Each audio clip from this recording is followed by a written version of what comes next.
এই মুহূর্তে যেই খবর দেখাবো, সিনেমার কাদায় পুলিশের গাড়ি থেকে ঝাঁপ দিয়ে পালিয়েছিল ফেনসিডিল পাচারকারীর দাগি আসামি। পুলিশের গাড়ি থেকে কিভাবে পালায়, পুলিশের ব্যর্থতা নিয়ে উঠছিল প্রশ্ন। ঠিক সেই পুলিশই পাটের জমি থেকে উদ্ধার করলো ওই আসামিকে। আপাতত স্বস্তিতে রানীনগর থানার পুলিশ। ব্যবসা গরমের মধ্যেও পাটের জমিতে দুদিন থেকে গা ঢাকা দিয়েছিল, অবশেষে দেখিয়ে দিল পুলিশের পুলিশগিরি। পাটের জমি থেকে উদ্ধার করলো ওই ফেনসিডিল পাচারকারী পালিয়ে যাওয়া আসামিকে। এই মুহূর্তে আমাদের সঙ্গে রয়েছে মিঠু মণ্ডল। মিঠু, এখন কি অবস্থা এলাকার লোকজন কি বলছে, বিস্তারিত জানাও। দেখো, একদমই তাই। অবশেষে দুদিন পর পালিয়ে যাওয়া আসামিকে ধরতে সক্ষম হলো রানীনগর থানার পুলিশ। তোমাদের দর্শকদেরও একটু জানিয়ে রাখি আমরা যে গত মঙ্গলবার যখন মেডিকেল পরীক্ষা করে তাকে থানাতে নিয়ে আসা হচ্ছিল, ঠিক সেই সময় একদম সিনেমার কায়দাতে পুলিশের গাড়ি থেকে ঝাঁপ দিয়ে পালিয়েছিলেন এই অভিযুক্ত আসামি জাকির শেখ। জাকির শেখ যখন পালিয়ে গেছিলেন, ঠিক তারপর পরই প্রচুর পরিমাণে পুলিশের বাহিনী তারা কিন্তু এলাকাতে বেশ কয়েকটি এলাকাতে ঘিরে রাখে এবং তারাও কিন্তু মাঠে গিয়েও তার তল্লাশি চালায়।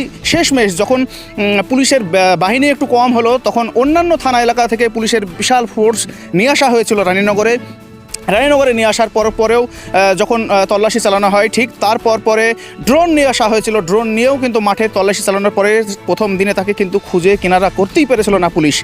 তারপর থেকেই নানান রকম প্রশ্ন ইতিমধ্যেই শুরু হয়েছিল, স্থানীয়দের মনেও নানান রকম প্রশ্ন শুরু হয়েছিল। পুলিশের গাড়ি থেকে কিভাবে আসামি পালিয়ে যায়, এই রকম ঘটনার পরে পুলিশ কিন্তু সেসব দিকে তোয়াক্কা না করে তাদের যেসব কার্যকলাপ ছিল সেসব কার্যকলাপ চালিয়ে গেছিল। নানান দিকে কিন্তু টহল ছিল এলাকাতে, এমনকি সীমান্তেও কিন্তু প্রচুর পরিমাণে টহল ছিল। বিএসএফ পর্যন্ত তৎপর ছিল যাতে কোনো রকমভাবে সীমানা পেরিয়ে গিয়ে অন্য কোনো এলাকা কিংবা অন্য কোনো দেশে যাতে না যেতে পারে।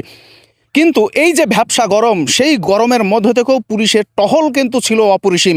অবশেষে আজ দুদিন পর, অর্থাৎ আজ দুপুরবেলায় তাকে ওই জাকির শেখকে কিন্তু পুলিশ উদ্ধার করতে সক্ষম হয়েছে। অবশেষে আজকেই তাকে উদ্ধার করতে সক্ষম হয়েছে।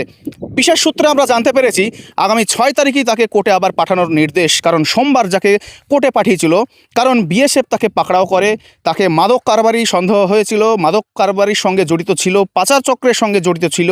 সেই কারণেই তাকে গ্রেপ্তার পাকড়াও করেছিলেন। ঠিক তারপরেই রায়নগর থানার হাতে তুলে দেওয়া হয়েছিল। সোমবার তাকে কোর্টে পাঠালে পুলিশ হেফাজতের নির্দেশ দিয়েছিলেন আদালত।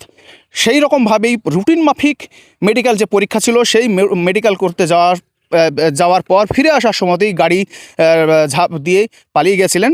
তারপরেই তাকে উদ্ধার করা সম্ভব হয়েছে আজকে।